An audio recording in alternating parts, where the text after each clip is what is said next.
रहा है देश में खतरनाक कोरोना का कहर। हिंदुस्तान पर क्या होगा इस नए कोरोना का असर? देश के दिग्गज डॉक्टर ने बताई सबसे जरूरी बात। आप भी जान लीजिए कितना खतरनाक है नया कोरोना। खतरनाक कोरोना वायरस ने जिस चीन से निकलकर पूरी दुनिया में कोहराम मचाया था, लाखों लोगों को मौत की नींद सुला दिया था, वही कोरोना एक बार फिर लौट कर आ गया है और इस बार भी चीन के वुहान शहर में कोरोना कहर बनकर टूट रहा है। अस्पतालों में जगह तक नहीं है, हालात बेकाबू हुए जा रहे हैं। यही वजह है कि हिंदुस्तान की मोदी सरकार भी अलर्ट हो गई है और सभी राज्यों को सरकार ने निर्देश दे दिया है कि कोरोना सैंपल की जीनोम सीक्वेंसिंग पर ध्यान दिया जाए।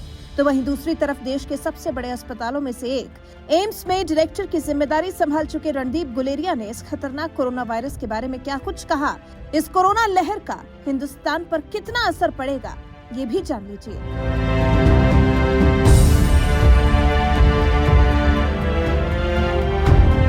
चीन में कोरोना के बढ़ते मामलों ने हाहाकार मचा दिया है। इसे लेकर सरकार इस कदर अलर्ट हो गई है कि 24 घंटे के भीतर उसने 2 बड़े फैसले लिए हैं। पहले फैसले के तहत केंद्र सरकार ने जहां राज्यों से जीनोम सीक्वेंसिंग बढ़ाने के लिए कहा है, तो वहीं दूसरे फैसले के तहत केंद्रीय स्वास्थ्य मंत्री मनसुख मंडाविया ने बुधवार को कोविड की ताजा स्थिति का जायजा लेने के लिए बैठक की। इन 2 फैसलों से ही समझ सकते हैं कि कोरोना के संभावित खतरे को लेकर सरकार कितनी गंभीर है। लेकिन सबसे बड़ा सवाल यह है कि कोरोना महामारी की इस नई लहर का हिंदुस्तान पर क्या असर पड़ेगा। इस सवाल का जवाब एम्स के पूर्व डायरेक्टर रणदीप गुलेरिया ने बताया है। अंग्रेजी अखबार हिंदुस्तान टाइम्स को दिए गए इंटरव्यू में एम्स के पूर्व डायरेक्टर रणदीप गुलेरिया ने बताया, जब महामारी की शुरुआत हुई थी तो हमारे अंदर वायरस को लेकर कोई इम्यूनिटी नहीं थी, जिससे कई लोगों में गंभीर संक्रमण हो गया था। लेकिन अब महामारी के 3 सालों बाद हम ऐसी स्थिति में हैं जहां प्राकृतिक संक्रमण बड़ी संख्या में है और कई लोग कई बार संक्रमित हो चुके हैं। वहीं वैक्सीन भी बड़ी आबादी तक पहुंच चुकी है। एम्स के पूर्व डायरेक्टर रणदीप गुलेरिया ने आगे बताया, हमारी प्रतिरक्षा क्षमता वायरस से लड़ने के लिए काफी मजबूत है और इससे वायरस गंभीर रूप से बीमार नहीं कर सकता। पहले हमने अल्फा, बीटा और डेल्टा वेरिएंट देखे थे, लेकिन पिछले 1 साल में हमने लगातार ओमिक्रॉन वेरिएंट की अलग अलग प्रकार देखे हैं। कोई वेरिएंट ऐसा नहीं जो पूरी तरह अलग हो।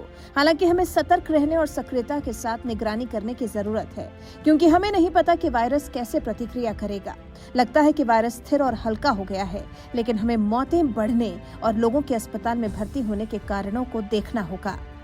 कोविड का सामना करने के लिए चुनौतियों के बारे में बात करते हुए रणदीप गुलेरिया ने कहा, चीन और इटली में जैसी स्थितियां बनी थी, उसे देखकर लगता है कि कम तैयारी से बेहतर है जरूरत से ज्यादा तैयारी रखना।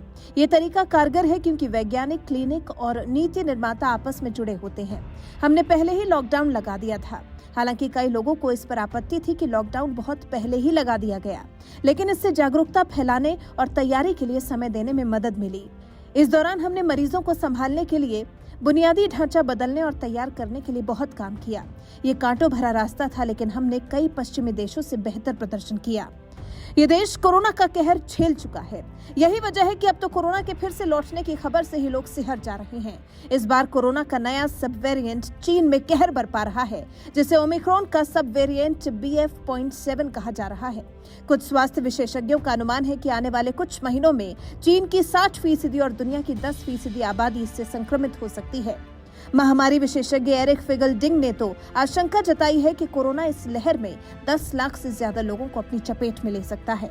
बहरहाल, पड़ोसी देश चीन के बाद हिंदुस्तान में भी कोरोना कहर बनकर टूटे, इससे पहले ही आप अलर्ट हो जाएं और वही पुराना फॉर्मूला अपनाने में जुट जाएं।